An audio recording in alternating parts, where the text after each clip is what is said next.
ব্যক্তি দরুদে ইব্রাহিম 7 বার পড়ে লবণে ফু দেয়, তা দিয়ে রান্না করলে ঘর সংসারে বরকত নামে, ঝগড়া বিবাদ কমে, মন শান্ত থাকে। যদিও এটি সরাসরি সহিহ হাদিসে নেই, তবে এতে রয়েছে শরীয়তের দোয়া ও রুহানি আমল। আসসালামু আলাইকুম ওয়া রাহমাতুল্লাহি ওয়া বারাকাতুহু। দর্শক শ্রোতা, আশা করি সকলে ভালো আছেন। আজকে আমরা গুরুত্বপূর্ণ একটি বিষয় নিয়ে আলোচনা করব। দরুদ শরীফের একটি বিশাল আমল নিয়ে আপনাদের সামনে আলোচনা করা হবে।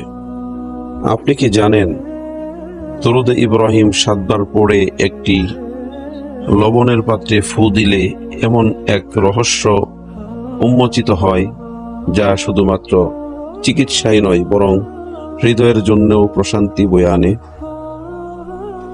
আজ আমরা জানব কেন দরুদ শরীফ, বিশেষ করে দরুদ ইব্রাহিম এতটা শক্তিশালী, কেন সাহাবায়ে কেরাম এটা এত ভালোবাসতেন, এবং কেন কিছু বুজুর্গগণ দরুদকে রুহানি ঔষধ বলতেন।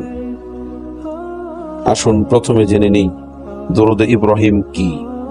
কোরআনে আল্লাহ পাক ইরশাদ করেছেন, ইন্নাল্লাহা ওয়া মালাইকাতাহু ইউসাল্লুনা আলান নবী ইয়া আইয়ুহাল্লাযীনা আমানু সাল্লু আলাইহি ওয়া সাল্লিমু তাসলিমা। সূরা আহজাব।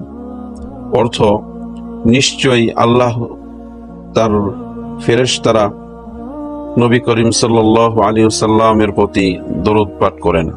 হে মুমিনগণ, তোমরাও তার প্রতি দরুদ ও সালাম প্রেরণ করো। দরুদ ইব্রাহিম এমন একটি দোয়া যা আমরা প্রত্যেক নামাজে শেষ বৈঠকে পড়ি। যেমন আল্লাহুম্মা সাল্লি আলা মুহাম্মাদিন ওয়া আলা আলি মুহাম্মাদ কামা সাল্লাইতা আলা ইব্রাহিম ওয়া আলা আলি ইব্রাহিম ইন্নাকা হামিদুম মাজিদ। আল্লাহুম্মা বারিক আলা মুহাম্মাদিন ওয়া আলা আলি মুহাম্মাদ কামা বারাকতা আলা ইব্রাহিম ওয়া আলা আলি ইব্রাহিম ইন্নাকা হামিদুম মাজিদ। হাদিস শরীফে এসেছে, তোমরা যত বেশি দরুদ পড়বে তত বেশি আমার দোয়া কবুল হবে। তোমরা যত বেশি দরুদ পড়বে তত বেশি তোমার দোয়া কবুল হবে। তিরমিজি, হাদিস নং 486। এখন প্রশ্ন, দরুদ ইব্রাহিম 7 বার পড়ে লবণে ফু দিলে কি হয়? লবণ হচ্ছে এমন একটি প্রাকৃতিক উপাদান যা শুধু শরীর নয়, বরং ঘর ও পরিবেশ থেকেও নেতিবাচক শক্তি দূর করে। আল্লাহর নাম ও দরুদ শরীফের ফু দিয়ে কোনো জিনিসে পড়া হলে তা রুহানি শক্তি ধারণ করে।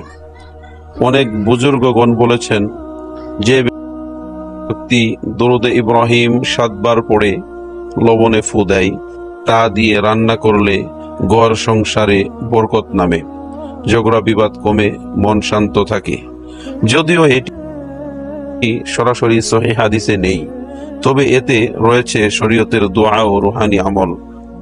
এটি শিরক নয়, কারণ দরুদ কোরআন ও হাদিস দ্বারা প্রমাণিত, এবং আমলটি কারো ক্ষতি করছে না।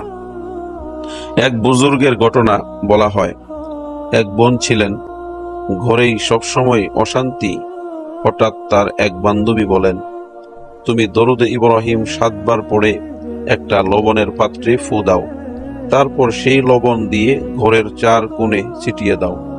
তিনি তা করলেন। আশ্চর্যভাবে কয়েক দিনের মধ্যেই ঘরের পরিবেশ বদলে গেল। স্বামী, সন্তান সবাই শান্ত, হৃদয় প্রশান্ত। এই কাজটি শরীয়ত সম্মত, কিছু দোয়া ও আমলের অংশ হিসেবে বিবেচিত। মনে রাখবেন, আমরা দরুদে ইব্রাহিম বা লবণকে ক্ষমতা দিচ্ছি না, বরং বিশ্বাস করছি আল্লাহর রহমতই আসল, আর দরুদ কেবল সেই রহমতের মাধ্যম। দরুদ পড়া সুন্নাত, আর সুন্নতের মাধ্যমে বরকত আসে। এটি ইসলামের গভীর নীতি। যেমন রাসূল সাল্লাল্লাহু আলাইহি ওয়াসাল্লাম বলেছেন, যে ব্যক্তি একবার আমার উপর দরুদ পাঠ করে, আল্লাহ তার উপর 10টি রহমত বর্ষণ করেন। মুসলিম। প্রিয় দর্শক, দরুদ শুধু রুহের ঔষধ না, বরং এটি ঘরের জন্য একটি অনন্ত শান্তির চাবিকাঠি। আজ থেকে নিয়ম করুন, দিনে অন্তত 100 বার দরুদে ইব্রাহিম পড়বেন। আর চাইলে 7 বার দরুদ শরীফ পাঠ করে ফু দিয়ে লবণ ব্যবহার করবেন রান্নায় বা চারপাশে। কমেন্টে লিখুন, আজ থেকেই দরুদ পড়া শুরু করব ইনশাআল্লাহ। সাবস্ক্রাইব করুন ইসলামের আলোকে জীবনের পথে চলতে। আসসালামু আলাইকুম ওয়া রাহমাতুল্লাহি ওয়া বারাকাতুহু।